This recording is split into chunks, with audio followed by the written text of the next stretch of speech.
Now we can, yeah, now we can. I was wondering, I'm the only one who's unable to start from the, yeah. So, hello everyone. In the next few minutes, I'll take you through non-infective complications of contact lenses, which include inflammatory and mechanical.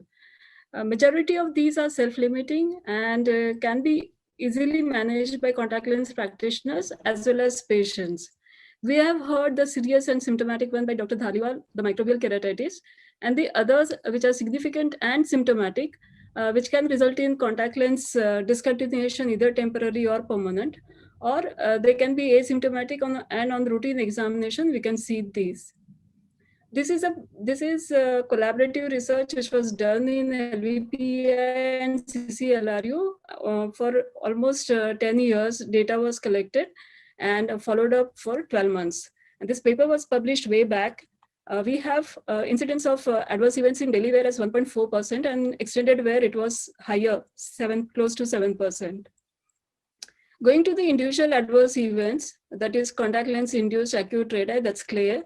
There are no symptoms before eye closure, and patient wakes up in the morning, he would notice pain, redness, watering, irritation, and discharge. And the eye would have signs of diffuse infiltration from periphery to mid-periphery.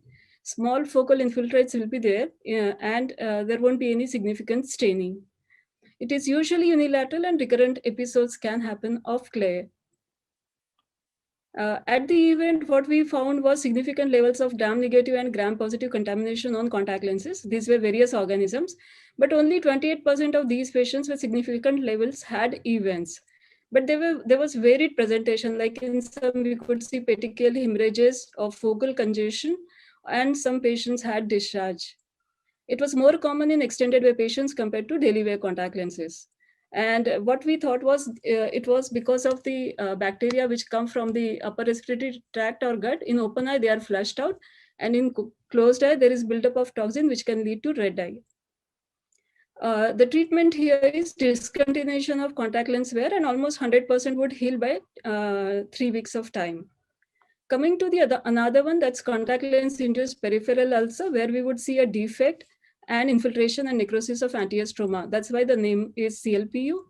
The symptoms would range from patient being asymptomatic to moderate pain, redness, watering, irritation, and very few would complain of white spots. The signs would be a defect, epithelial defect with single circular focal infiltrate, which is up to 2 millimeter in diameter, and there would be diffuse cellular reaction. We have done corneal biopsy in some of these, and we saw that there is epithelial loss and Bowman's layer is intact along with stromal infiltration, but there was no evidence of microorganism in these patients. Again, rapid resolution occurs on discontinuation of lens wear, results in 3 weeks' time. But we need to differentiate these from infectious keratitis. And these are the various, earlier it was discussed. The only thing we should remember is microbial keratitis would worsen without aggressive treatment, and immediate relief will be obtained with CLPU, and it is like self-limiting disease. So as you can see here, this is small peripheral. This is also like we would say mid-periphery, but as you can see that it is larger in diameter along with AC reaction. More common with extended wear contact lenses. Coming to infiltrative keratitis, it is inflammatory reaction of cornea characterized by anterior stromal infiltrates with epithelial involvement. The signs are similar to CLARE. The only thing is here the eye is not closed. The symptoms occur later, sort of without any patient being waking up in the morning. Various factors are involved, like foreign body trapped under contact lenses or mechanical trauma, and discontinuation of lens wear again is the treatment. CLPC is the single most important reason for lens discontinuation. Patient may present with symptoms of itching, discharge, excessive movements of contact lenses, fluctuating vision, and progressive intolerance to contact lens wear. The signs would be redness of upper tarsus, papillae, and stingy or ropey discharge in these patients.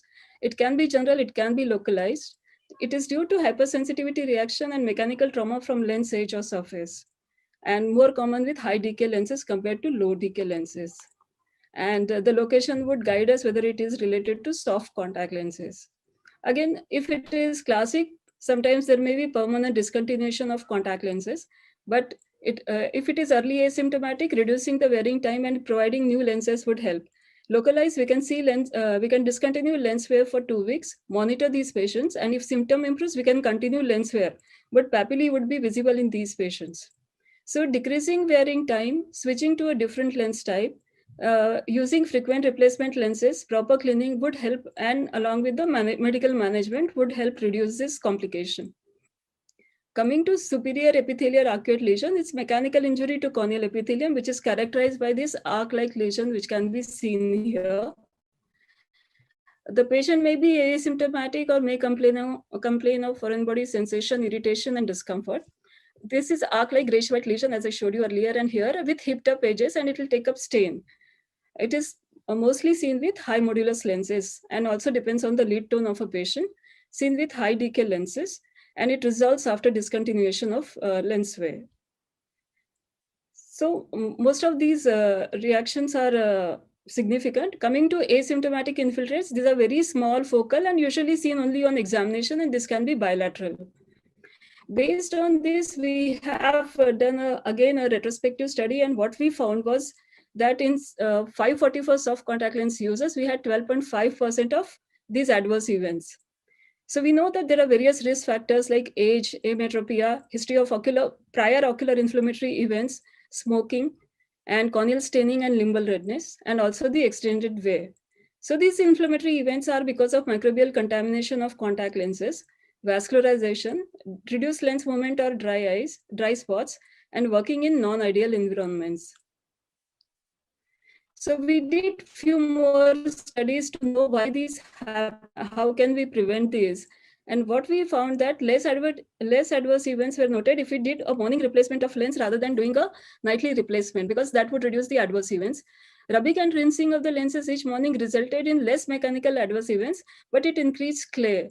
And there was no benefit of using eye drops on the lens after waking up. In all this is in patients who are using lenses on extended wear basis.